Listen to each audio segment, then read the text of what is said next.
नमस्कार। ये परम सौभाग्य का विषय है कि दिनांक 8 फरवरी को छोगा जी की बावड़ी लाडपुरा कोटा में विराट हिंदू सम्मेलन का आयोजन होने जा रहा है, जिसका आमंत्रण देने के लिए आदरणीय गगन सक्सेना साहब, आदरणीय श्री अशोक कुमार जैन साहब, आदरणीय श्री विकास जी सोनी, आदरणीय श्री विकास जी गौड़ साहब पधारे हुए हैं। और हिंदू एक संस्कृति का नाम है, सनातन धर्म जो कि शाश्वत धर्म कहा जाता है। हमारा राष्ट्र, भारत राष्ट्र शक्ति संपन्न बने, देश की युवा पीढ़ी के बीच में हिंदू चेतना का संचारण हो और देश की युवा पीढ़ी को हिंदू संस्कारों के माध्यम से अपनी सांस्कृतिक गरिमा का ओतप्रोत होते हुए सांस्कृतिक गरिमा का ज्ञान हो। इसी उद्देश्य को लेते हुए आज वंदे मातरम के संग शताब्दी वर्ष पूरा होने पर के अवसर पर एक उद्घोष किया जा रहा है। और इस सांस्कृतिक उद्घोष के अवसर पर हमारे बीच आदरणीय श्री गगन सक्सेना साहब, आदरणीय श्री अशोक कुमार जैन साहब, आदरणीय श्री विकास जी सोनी, आदरणीय श्री विकास जी गौड़ साहब उपस्थित हैं। मैं रिक्वेस्ट करूंगा कि इस सांस्कृतिक उद्घोष हिंदू राष्ट्र की परिकल्पना और हिंदू धर्म के इस गौरवशाली आयोजन के अवसर पर आदरणीय अशोक कुमार जैन साहब जो कि यहाँ उपस्थित हैं, 2 शब्द बोले। आदरणीय श्री अशोक कुमार जैन साहब। प्रणाम, नमस्कार। भारत माता की जय।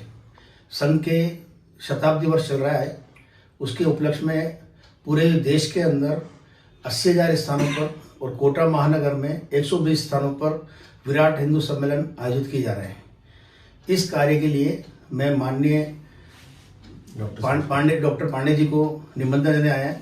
ये भी हमारे हिंदू समाज के एक रत्न हैं, जिन्होंने आज पूरे विश्व के अंदर नेत्र रोग के अंदर एक विशेषता प्राप्त की है। आज हम लोग माननीय डॉक्टर साहब से निवेदन करेंगे कि हमारे कार्यक्रम में शामिल हो और कार्यक्रम की हमारी शोभा बढ़ाए। बहुत बहुत धन्यवाद। धन्यवाद सर। आज इस बहुत बहुत बधाई, धन्यवाद। और आज इस अवसर पर हमारे बीच आदरणीय श्री गगन सक्सेना साहब उपस्थित हैं। और आदरणीय गगन सक्सेना साहब से जब भी मैं मिलता हूं तो मुझे उनकी एक बात हमेशा अच्छी लगती है कि इन्होंने शिखा को धारण किया हुआ है। इस प्रकार से एक मंत्र शिक्षित रूपणी महामाये दिव्य तेजस समन्विते तिष्ठ देवी शिखा मध्य तेजो वृद्धि कुरुष में। हर हिंदू को शिखा यज्ञोपवीत धारण करना चाहिए। मैं आदरणीय गगन सक्सेना साहब, इनका नाम ही गगन है, उनसे रिक्वेस्ट करूंगा कि अपना एक विशेष संदेश दें युवा पीढ़ी के लिए। युवा पीढ़ी के लिए संदेश इस संघ शताब्दी वर्ष के उपलक्ष्य में यह है, हिंदू सम्मेलन का उद्देश्य है कि युवा पीढ़ी नशे से दूर रहे, अपने हिंदू संस्कार हैं इनको धारण करे, धर्म के प्रति सजग रहे, अधर्म का विरोध करें। बहुत बहुत धन्यवाद सर। और हमारे बीच में आदरणीय श्री विकास जी सोनी साहब, विकास जी से अधिक संख्या में गौड़ साहब भी उपस्थित हैं। मैं रिक्वेस्ट करूंगा कि आप भी इस विराट हिंदू सम्मेलन जो कि सांस्कृतिक गरिमा का उद्घोष है, भारत की चेतना को जगाने का एक नव जागरण पर्व है, इसके अवसर पर विशेष संदेश दें। सभी भाइयों से मेरा तो इतना सा निवेदन है कि इस संघ में अधिक से अधिक संख्या में पधार करके अपना सहयोग प्रदान करें। और सभी माता बंधुओं से भी यही निवेदन है कि हमारे संघ में जो कलश यात्रा रखी गई हुई है तो उसमें अधिक से अधिक संख्या में कलश लेने का सौभाग्य जो उनको मिलेगा वो प्राप्त करें वो लोग। जय श्री राम। जय श्री राम। और इस सांस्कृतिक गरिमा का उद्घोष चंद पंक्तियों के माध्यम से, जिस प्रकार से हमारे देश भारतवर्ष जब गुलामी की दास्तां से जूझ रहा था तो देश के शहीदों ने, अमर शहीदों ने देश की माटी को की शपथ लेकर इस देश को आज़ाद कराया था।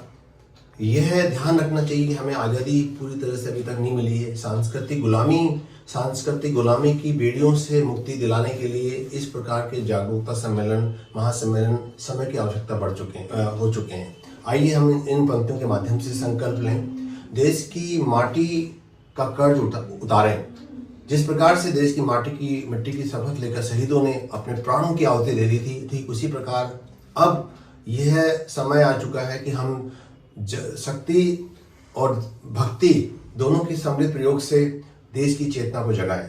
जिस प्रकार से कहा है कि तेरी करुण कराह हमारे कानों से टकराई, वीर देश की माटी हमने तेरी शपथ उठाई। इस माटी को ऋषियों ने निज तप से कभी संवारा, इस माटी को ऋषियों ने निज तप से कभी संवारा, भागीरथ ने इसी भूमि पर था जाह्नवी उतारा। ओ रावी तट की माटी तूने इतिहास लिखा है, वही प्राण फिर से प्राणों में बनकर ज्वार चढ़ा है। आगे की पंक्तियां और भी भावुक हैं, हमें प्रेरणा देने वाली हैं। बंदा बैरागी ने इस माटी को शीश नवाया। जिस प्रकार से बंदा बहादुर बैरागी ने अपने प्राणों की आहुति देकर कभी दूसरा धर्म कबूल नहीं किया, स्वीकार नहीं किया, उसी प्रकार उसने प्राणों की आहुति दे दी अपनी, लेकिन उसने अपना धर्म नहीं बदला। बंदा बैरागी ने इस माटी को शीश नवाया। वीर भगत ने हंस हंस माटी पर शीश चढ़ाया। इस हल्दी घाटी माटी पर जूझ गए बलिदानी, वही आज अपने प्राणों की बाकी बची निशानी। तो आइए हम इस अवसर पर हम संकल्प लें, देश की युवा पीढ़ी को जोड़ते हुए संकल्प लें कि देश की नवचेतना को जगाते हुए हिंदू संस्कृति का, सनातन संस्कृति का विस्तार एक विश्व संस्कृति के रूप में हम करते चलेंगे। हम अपना भागीरथी प्रयास करते रहेंगे। जय श्री राम। जय श्री राम। श्री राम।